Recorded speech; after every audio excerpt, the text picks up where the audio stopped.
voy a dar alguna pincelada de lo que es la gripe aviar, la influenza aviar, que bueno, este año habéis oído sobradamente de ella. Y bueno, ya sabéis que es un virus, que tenemos 3 familias, por decirlo así, 3 géneros, A, B, C, que el que nos interesa a nosotros es el del género, digamos, A, el tipo H5N1, que es el que es zoonótico y el que nos interesa. Ya sabéis que, bueno, pues que la importancia del reservorio en las aves, sobre todo acuáticas, en anátidas, en patos, pero que también pues, muchas veces no son sensibles estos animales y saltan al ganado doméstico, donde sí que vemos la patología, y la patología es una letalidad que muchas veces es fulminante, que no llegamos a ver ningún tipo de sintomatología. Decir que la influenza, ¿no?, la influenza aviar, la gripe aviar, es una de las enfermedades que, como ha dicho David, se categoriza en una enfermedad de tipo A, es decir, que es de actuación inmediata, que en caso de detectar cualquier tipo de sintomatología hay que actuar de manera inmediata, en el caso de, bueno, tanto de aves silvestres como aves domésticas. Y bueno, que es, bueno, como no, las aves silvestres es muy difícil de controlar, pues lo que tenemos que hacer es autoprotegernos nosotros, nuestras explotaciones, lo que le decimos a los ganaderos, y sobre todo ese concepto de la bioseguridad. La bioseguridad es un concepto un poco que igual nos puede parecer ambiguo o un poco pues, idealista, ¿no? Pero al final la bioseguridad es tanto las instalaciones como lo que puede ser el factor humano, que yo digo que es que muchas veces el más importante, porque muchas veces el manejo es el factor clave. Y de hecho, de los... ¿Qué se te ha olvidado? De los casos que luego pondré que hemos tenido en la península este año, que ha habido un montón, pues a veces dices, joder, como en una granja que está cerrada, que estos pollos no han visto el exterior, ¿no?, cómo se ha extendido este brote, pues muchas veces es un humano que pues simplemente las prácticas habituales, o el que trabaja en una explotación de 700.000 gallinas y no se da cuenta que tiene pues un pajarico o una oca en casa, y al final eso está perjudicando. Bueno, la importancia de la detección temprana, muchas veces lo que os decía, al final, ¿qué es la detección temprana? Pues el granjero puede ver que se le muere uno, que se le mueren 2, que se le mueren aquí, lo puede pasar por alto, pero ellos conocen mucho mejor que nosotros sus gallinas, sus pollos, y saben si esto es anormal, si no, porque a veces, muchas veces, en una explotación que es inmensa, de estas de Olmedo, que pues le has visto una mortalidad en una, digamos, en las de jaula, ¿no?, que igual lo ves en una esquina de la explotación y no se te ha extendido en la otra, que no es lo mismo que en un aviario que estén todas sueltas. Bueno, pues el mantener la gripe aviar fuera, eso es lo que la explotación es un búnker, y nos tenemos que proteger nosotros, porque ya sabéis que las aves silvestres pues muchas veces la aportan y no sabemos. Les decimos la bioseguridad. Ahora, bueno, con esta normativa, tanto en el porcino, que os dirá Maya, como en aviar, bueno, es que a nivel navarro somos las que más industrializadas tenemos. Les decimos eso, que tengan un vestuario y que en el mismo vestuario establezcan, digamos, una ruta de entrada y de salida, que entren por una puerta, que digamos que lo que traemos de afuera es la zona sucia, y se ve que se duchen, se cambien y pasen a la zona de la explotación, que es la zona limpia, que a veces se confunde. La detección temprana. Te pone que la gripe aviar no tiene unos síntomas patognomónicos, es decir, característicos, porque muchas veces no los llegamos ni a ver. Sí que es verdad que te dice, bueno, pues cianosis, esto cuando ya haces la necropsia, congestión, pues diarrea, ¿se llega a ver algo? Pues no. Hemorragias intestinales, postración, depresión, pues igual las ves un poco apáticas, pero sobre todo sí que se ve descenso de la apuesta, descenso de consumo, pues te habla de unos porcentajes del 5, del 10, pero bueno, que tú notas que algo les pasa. Ante todo, mejor tener falsas alarmas que tener un caso de gripe aviar y no haberlo notificado. No pasa nada por notificar, y estamos para eso. Cuando se notifica, ¿no? Bueno, esto hablo de, bueno, puedo hablar tanto de aves silvestres como en aves domésticas. En aves silvestres, pues ya vosotros ya sabéis el protocolo, que luego igual comentó algo, ¿no? Cómo nos llamabais y vamos, cogíamos muestras y luego va a Villava. En la Villava, si nos dicen que es un positivo, esto va al GT, que es el Laboratorio Nacional de Referencia, que nos va a poner nombre y apellidos al tipo de, digamos, de cepa, pondrá el H y el número N que sea. Entonces, esto en el caso de silvestres, y en el caso de que nos llame, por ejemplo, un ganadero, oye, tengo esto que parece que aquí hay algo, pues vamos, tomamos muestras, tomamos pues, isopocloacal y en caso de que estén vivas, bueno, luego hablaré un poco de la vigilancia que llevamos nosotros de rutina desde el departamento. La influenza aviar, esto que antes se pensaba que solo era un virus estacional, que de épocas de otoño, porque bueno, pues resiste bien las temperaturas bajas, este año ha roto todos los esquemas y luego pondré unas diapositivas de los casos que han reportado desde mayo del año pasado hasta ahora, que parece que nos está dando un poco de tregua. Distribución mundial, pues bueno, ya sabéis, luego os explicaré un poco, ¿no? Que sigue muy bien el patrón de lo que son las aves migratorias en el caso de España, pero bueno, que está repartida, como decía David, cada vez se está repartiendo por más, digamos, más especies animales, están llegando también las especies marinas. Luego hablaré un poco también de la importancia del cerdo, porque al final el cerdo es como una batidora, que van entrando, digamos, virus y es capaz de generar un tipo de cepa nueva. Estos son,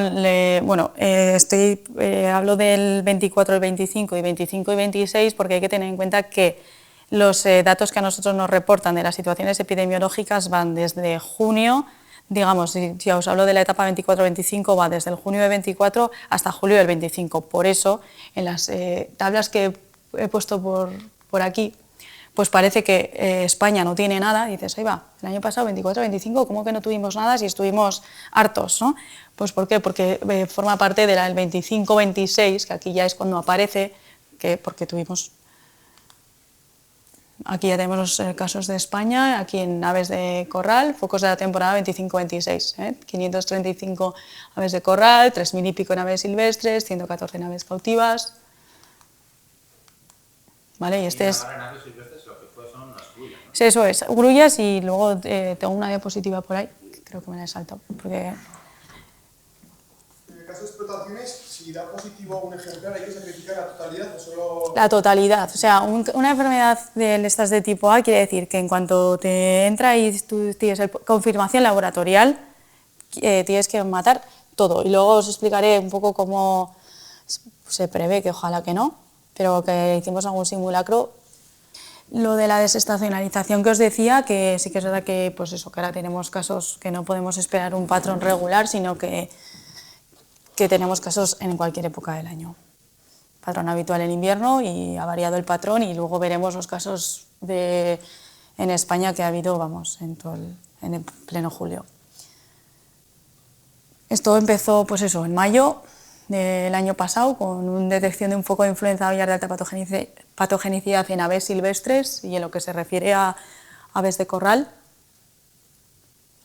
Los pavos, no sé por qué, siempre les afecta de manera especial. Aquí una serie de focos, que no me voy a detener a decir todos, simplemente que en el 2025 se han reportado hasta el 29, hasta finales de diciembre se han ido reportando casos, además son casos de mucho volumen, en este caso de 7.000 pavos, pero bueno, ya oíais por la tele, ¿no? Seguramente porque está, ¿no? Esto en gallinas reproductoras en Toledo, en Huelva, en Guadalajara, todo, pues en septiembre ahora estamos en Huelva, la cantidad de casos. Cuando pasa un caso de este tipo, ¿no? Cuando, un poco lo que comentaba el compañero, se sacrifica toda la explotación. Luego hablaré de los distintos métodos de sacrificio que se barajan, o que nosotros, si tuviéramos un caso, lo que haríamos aquí a nivel de Navarra y a nivel de nuestras explotaciones. Y se restringen los movimientos, y luego se establece, pues eso, una zona de protección y una zona de vigilancia. Casos, pues 15 casos hubo en el 2025 y en el 26 ya hemos tenido uno. La comunidad refuerza las medidas contra la gripe aviar. Aquí bueno, tenemos una orden APA, que es una orden que se activa y se desactiva en función de lo que nos conviene y en función de cómo está la situación. Esta orden APA lo que recomienda, lo que obliga es al confinamiento de las aves, si lo habréis oído, ¿no? Se confinan las aves, vale, pues es que se ha activado esta orden que se activó en noviembre. Sí que es verdad que esto lo hicimos en diciembre y se permitió la flexibilización de determinadas, de las explotaciones que nosotros le dábamos la autorización. Es verdad que María José, esto era, para dar esta flexibilización tenía que estar a 5 kilómetros, o sea, para permitir esta flexibilización a más de 5 kilómetros de una explotación mayor de 20.000 aves, ¿no? De ponedoras. Y a día de hoy pues tenemos una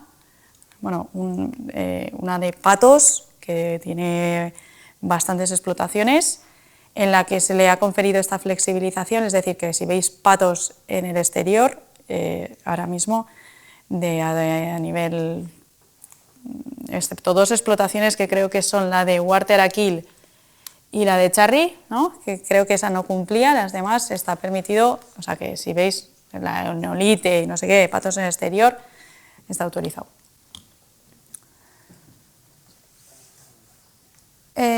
Bueno, pues las aves migratorias, lo que os venga a repetir, ¿no? Pero sí que es verdad que, aunque antes solo se atribuía a las aves migratorias la gripe aviar, hay estudios que ahora dicen que, que en aves estantes también se está detectando el virus. Libre de la enfermedad, bueno, esto es noticia de ayer que me ha dicho hoy David, nos hemos autodeclarado libres de gripe aviar a nivel, digamos, de aves de corral. ¿Qué quiere decir esto? No es que estemos libres y que ya no haya alerta ni no. A ver, hay que estar en alerta, las aves silvestres siguen teniendo, y luego os enseñaré el mapa de la alerta que hay, que la alerta es real, pero según la normativa europea, un país se puede autodeclarar libre, que esto más motivo comercial, pues para los certificados de, yo qué sé, pues de pluma, de no sé qué, para otros países. Esto dice el reglamento europeo, que si ha ocurrido la infección por el virus de la influenza aviar de alta patogenicidad en aves de corral en un país anteriormente, el estatus libre podrá restituirse después de un periodo mínimo de 28 días tras haber finalizado el sacrificio sanitario. Se considera que el último foco en aves fue el 13 de enero, entonces se considera que ha transcurrido este tiempo y, por tanto, a fecha de ayer, o a 10, no, estamos a 18, pues al 10, nos autodeclaramos libres. ¿Qué quiere decir esto? Lo que os decía, que han sido desbloqueados todo lo que son los certificados y que se abre, digamos, el comercio. Todo para esto, para las exportaciones. El mapa. El mapa de focos declarados hablo de la temporada 25-26, los 14 de aves de corral que os he estado diciendo que están en circulito rojo, y luego han estado por Extremadura, Castilla-La Mancha, Andalucía, Castilla y León, Madrid. Nosotros lo hemos tenido, pero fijaros que repartidos están los de aves silvestres y sobre todo como cruzan de aquí a aquí. Sí que es verdad que aquí igual es más por la influencia del mar, pero luego de aquí pues coincide muy bien con el paso de las aves migratorias. Ah, mira, que tengo aquí el mapa, ¿no? Esto es lo del mapa, que tenemos una aplicación en la que te va diciendo, digamos, por semanas el riesgo. No he encontrado el de esta semana, el último que está publicado es el de noviembre. Pero bueno, negro, pues hay que estar alerta. O sea, es un poco, parece contradictorio, vale, sí, nos hemos autodeclarado, pero hay que seguir en alerta y vigilancia. Sí que es verdad que ahora vosotros, antes, no sé si os dieron la orden de llamarnos, ¿no? Cuando veíais, no sé si eran 3 aves que os sospecha, ¿no?, que no tenía una causa aparente, que nos llamabais, no sé si eran 3 o 2, o bueno, que tuvimos ahí una época que nos llegaban allá bichos. A mí me suenas, tú eras, ¿no? Tú eres el de Pitillas, ¿y tú también? Es que estuve contigo, era con el de Pitillas, que estuvimos allá recogiendo bichos y pues aquello, pues eso, en aquella época estábamos, sí, sobresaturados. Bueno, el goteo continuo de la fauna silvestre y pues eso, si no llueve y se concentran más las aves, que me parece ser que no será este caso, ¿no?, de este año, pues peor. Lo que decía David, lo de la One Health, el concepto de una sola salud, ¿no?, de todo esto, pues la coordinación. En este caso, en el caso de la gripe aviar, lo más importante era la coordinación, sobre todo con vosotros, que os llamabais, acudíamos, tomábamos muestras. Lo que prima es la rapidez, porque es una enfermedad que puede ser zoonótica y que es peligrosa. Otoño-invierno, bueno, esto es un poco más de lo mismo, ¿eh? ¿Cómo se transmite? Bueno, pues cada vez que se está transmitiendo a más especies, cuanto más especies hay, más altas probabilidades, ¿no?, de que nos pueda llegar a nosotros. Grave, grave, bueno, pues sí, también se apela, y se apeló, no podemos obligar a la vacunación, pero a la vacunación en el caso de las personas de la gripe aviar. En Estados Unidos, bueno, ya habréis oído que estaba la docena de huevos súper cara, tuvieron una gestión de la gripe aviar, bueno, un montón de casos, y tuvieron también focos en vacuno de leche, un montón de casos, sin más, como anécdota. Lo que os decía y que ha comentado David ahí en naranja, que también está afectando también a las especies marinas, al humano, que también afecta, y lo que os comentaba antes del cerdo, que actúa como la Thermomix, que saca lo que quiere. La influenza aviar, los nuevos patrones de difusión de enfermedad. Antes es verdad que se difundían unos patrones que para cuando llegaran, por ejemplo, al humano, le costaba más, o sea, tenía que, digamos, que mutar más hasta que llegara a nosotros. Ahora se está difundiendo un patrón que ya se asemeja mucho más a lo que nosotros podemos aceptar, o mucho más parecido. El concepto de One Health, lo de la vacuna, el ministerio que ha ido, bueno, pues, haciendo spots de la importancia de la vacunación, y aquí pues eso, ganaderos, trabajadores, a nosotros, bueno, pues yo creo que todos que estuvimos trabajando con esto, pues nos vacunamos. Ya sabéis cómo aparecen los paticos de sobra. ¿Y en qué consiste la vigilancia? Nosotros hacemos una vigilancia activa. La vigilancia activa, digamos, que es los muestreos de rutina que hacemos para demostrar que nosotros estamos libres, es decir, las aves de corral, los muestreos que hacemos. Y la vigilancia pasiva es ante sospecha, pues lo que hacéis vosotros, os recogéis esto, y eso es la vigilancia pasiva. Tenemos la vigilancia activa, ¿no? Nosotros lo que hacemos es, pues si el ministerio nos da esta cuadrícula tenemos que obtener 510 muestras, ¿no?, totales por comunidad autónoma. Lo que hacemos es, anualmente, repartimos entre las distintas OCAs las explotaciones que tienen que muestrear, pues de ponedoras libres, cinegéticas, patos. Sí que es verdad que siempre ponemos como una o dos de más, y les sacamos pues eso, a los patos, a los faisanes, codornices, sacamos todo. Sueros suelen ser pues eso, entre 10, 20, esto está todo marcado por lo que el programa del ministerio, y le sacamos sueros e hisopos, hisopo cloacal y traqueal. Los llevamos a Villava y muestreamos. Entonces, de así pues mantenemos, digamos, la vigilancia activa. La vigilancia pasiva, pues eso, con lo que nos traéis vosotros, y luego tenemos un tipo de vigilancia, bueno, el Nilundain, también, que van es una vigilancia activo-pasiva, o porque al final las aves que van a Nilundain, que al final son que están un poco tocadas, también las muestreamos. Mantén la gripe aviar fuera, esto es un poco repetido, la importancia de la bioseguridad, protege tus aves, las granjas.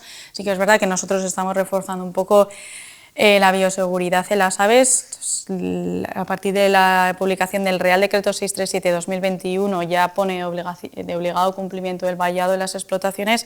Sí que es verdad que bueno, pues esto va despacio, y es ahora cuando ya hemos empezado a ponernos serios con esto del vallado, y estamos yendo a todas las explotaciones así grandes, y bueno, a todas, a ver si ya no debería quedar ninguna sin vallar de aves. Las de porcino sí que es verdad que están más, bueno, las de porcino ya prácticamente todas tienen, y las de aves, me atrevería casi todas. Entonces aprovechamos también a ir y estamos, bueno, se llegó a un acuerdo con vosotros, con Medio Ambiente, en el caso de que tuviéramos un caso y de que habría que sacrificar a la explotación, bueno, pues se barajan distintas opciones y, bueno, pues siempre hay que estar preparado para saber lo que hacer, porque siempre un viernes a las 2, casos en no sé dónde, tienes que ir y qué hacer, ¿no? Tienes que, el plan de contingencia, que siempre suena muy bonito, pero al final hay que tenerlo preparado. Entonces, ¿cómo se sacrificaría en una explotación? Estuvimos barajando distintas opciones y hace unos años hicimos un simulacro en Lete con unos, no era un caso real, pero bueno, era un positivo a salmonela no zoonósica y eran así como pocos, eran gallinas, creo, sí. Y hicimos un gaseo de toda la explotación, o sea, fuimos, pusimos allá todos los, eran gallinas en ecológico. Y pusimos, bueno, las manteamos, o sea, metimos el gas, como pesaba, pero claro, al final esto era un poco rollo porque luego se morían, luego había que sacarlas con unas redes y luego hay que llevarlas a su escun y luego a saber dónde tienes el caso y tal. Bueno, que no era, la logística no fue muy buena, pero bueno, en aquel momento era lo que se barajaba, pero luego este año la Comisión Europea nos dijo que lo mejor era el enterramiento in situ, que al final es lo mejor, pero antes no estaba como muy bien visto. Lo que pasa que ya sabéis, pues Navarra tiene el terreno como lo tiene y hay mucha diversidad, que sí que es verdad que en la ribera pues igual tienes zonas así como bien que puedes enterrar o no. Y entonces para anticiparnos a esto hemos estado yendo a explotaciones, digamos, haciendo una encuesta, que anda por ahí, una encuesta de enterramiento, en la que decíamos, bueno, si tú tienes un caso mañana, ¿dónde podríamos enterrar todas las aves que tienes? Y eso os lo pasábamos yo creo que os lo hemos pasado a vosotros, a Medio Ambiente, y pues nos habéis dicho, bueno, pues el sí, digamos, con estas coordenadas y esto, y eso lo hemos hecho este año y ya tenemos el Excel con todo. ¿No? Entonces, bueno, pues que sepáis que el enterramiento in situ es ahora la opción que barajamos si ocurre. Ante un caso de sospecha lo que prima es la rapidez y el actuar ya ir, tomar muestras.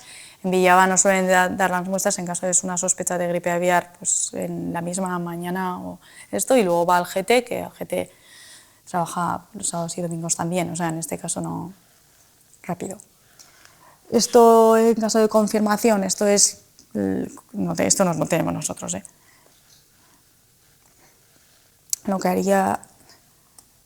haríamos ahí, eso, la curva está exponencial, que cuanto antes detengamos, digamos, la replicación del virus, mejor, porque esto es el crecimiento exponencial. Esto es el gaseo y el enterramiento in situ. Están parametrizadas las zanjas, por número de animales, cómo habría que hacer. Entonces, bueno, también se les preguntaba la disponibilidad de material. O sea, íbamos a la explotación diciendo, vale, nos tenemos que meter en el papel y hay que... También es muy importante y sobre todo, claro, hablamos de aves, pero hablamos de broiler, hablamos de gallinas ponedoras que pueden estar en aviario o pueden estar en jaula, que claro, cambia mucho de una clasificación a otra, porque no es lo mismo tener una jaula que tienes que matar todas y tienes que sacar todas las gallinas de las jaulas, que entonces necesitas un montón de personal, y ahí sí que hay veces que hay cuadrillas, o sea, muchas veces en estas explotaciones no trabaja tanta gente, y entonces tienes que hacerte también con personal, que en este caso sería muy importante el factor ese, gente que tienes que contratar solo para que trabaje, esto hay que hacerlo en 2-3 días, para que trabaje eso, cero contacto, entonces también era importante hacerse con gente que estuviera dispuesta a esto, porque por ejemplo pues en jaulas es lo que más trabajo daba. Estos son fotos de... ¿Los seguros no cubren? Claro, o sea, ahí está, sí, a ver, luego se supone que se tasa todo, te pagan todo y todo, pero yo que les digo, si tú tienes una máquina del vecino, mejor hacer con la máquina del vecino que con el de seguro que cuentes que te lo va a pagar. O sea, sí, se supone que sí, ¿eh?